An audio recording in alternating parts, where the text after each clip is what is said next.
Well, howdy there, Internet people. It's Bo again. So, today we are going to talk about Mark Meadows, Georgia, and all of that process and what's going on, and the decision that was reached today and how it impacts a few other things along the way.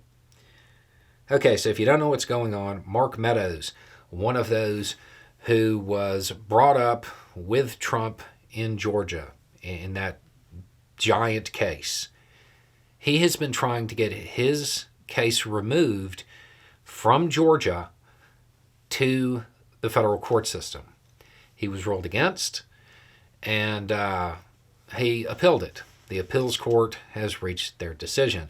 A 3-judge panel basically decided, no, it needs to stay in Georgia. The relevant quotes that matter here when talking about the law was said that it does not apply to former federal officers, and even if it did, the events giving rise to this criminal action were not related to Meadows' official duties. That's a big part of this. The determination over whether or not he would count as a federal official, even though he was no longer part of the government, that was kind of up in the air. The decision that these actions were not part of his official duties, it seemed to me to be obvious, but now the judges say that, so that's important. It goes on. Simply put, whatever the precise contours of Meadows' official authority, that authority did not extend to an alleged conspiracy to overturn valid election results. Okay, so where does it go from here, right? That's the obvious question. If Meadows continues to fight it, the next stop is the Supreme Court. I'm not sure how likely that is. I don't know that he would or should pursue it.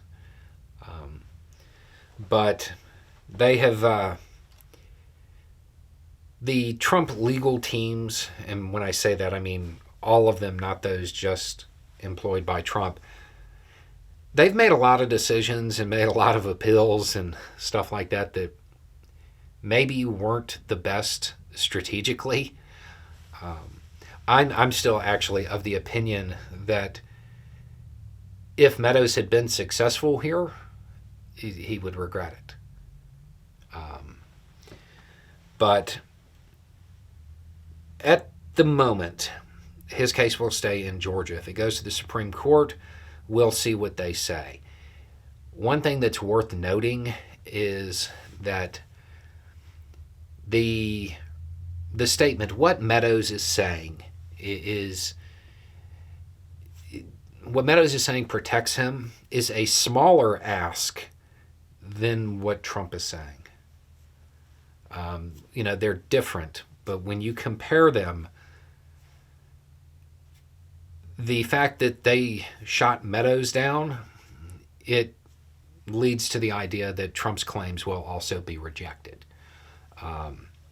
That's the way I read it. I'm sure legal channels are going to have a much more in-depth take on that, but that's the way it seems to me.